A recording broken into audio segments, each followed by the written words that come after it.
Bruce et bonjour, Ça vous concerne. Tout l'amour que j'ai pour toi. Il est 5h moins 10, 4h50. Rendez-vous avec Géraldine tous les matins dans Ça vous concerne. Journée mondiale de l'olivier aujourd'hui, symbole de paix.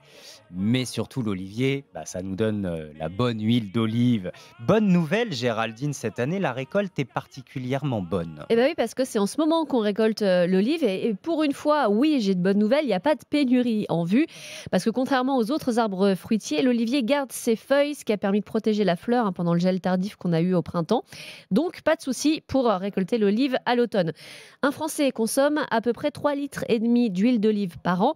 Alors ça nous met très loin derrière les Grecs qui en consomment 23 litres par an quand même.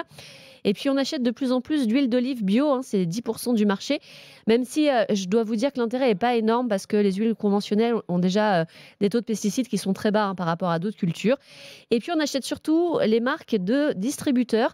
C'est pratiquement la moitié des huiles vendues en France.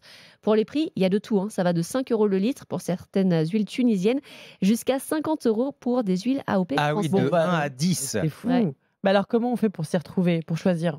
Alors déjà, on ne se laisse pas avoir par le marketing. C'est pas parce que c'est une jolie bouteille que forcément l'huile est bonne. Bam, c'est exactement ce que je fais. J'ai pensé à toi, Anaïs. En revanche, on lit bien évidemment l'étiquette. Premièrement, on regarde le pays d'origine qui doit être mentionné.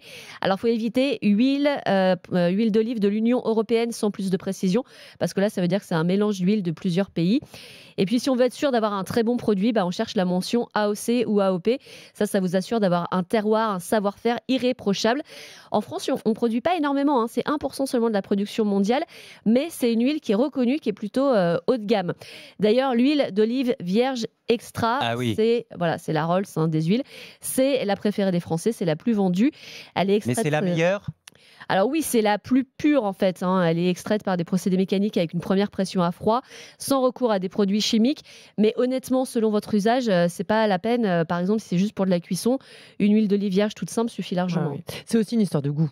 Complètement. Le fruité d'ailleurs est précisé sur la bouteille. Un fruité vert, ça veut dire que les olives ont été récoltées quelques jours avant leur pleine maturation. Ça va donner un goût assez fort avec des arômes d'artichaut, de poivron et de fruits verts. J'adore. Le fruité mûr, c'est pour une huile plus douce avec des arômes d'amandes, de fruits rouges ou de tilleul. Et le fruité noir, c'est une huile crémeuse au goût de cacao et de champignons. D'ailleurs, le meilleur moyen de choisir son huile d'olive, c'est de la tester. Elle se goûte comme le vin. Je veux bien, mais attends, t'es dans ton rayon, tu Non, vas pas dans le rayon, ouvrir non. la bouteille. Mais sur le marché, sur un teste. Maintenant, C'est Géraldine de Maury, elle dit on teste. Chez un petit producteur, tu peux la goûter, mais attention parce que contrairement au vin, elle ne se bonifie pas en vieillissant. Il faut la consommer au cours de son année de production et dans les 3 ou 4 mois après ouverture de la bouteille. Ah oui. Ya, ya, ya, ya, ya, ya, ya, ya, ya, ya, ya, ya.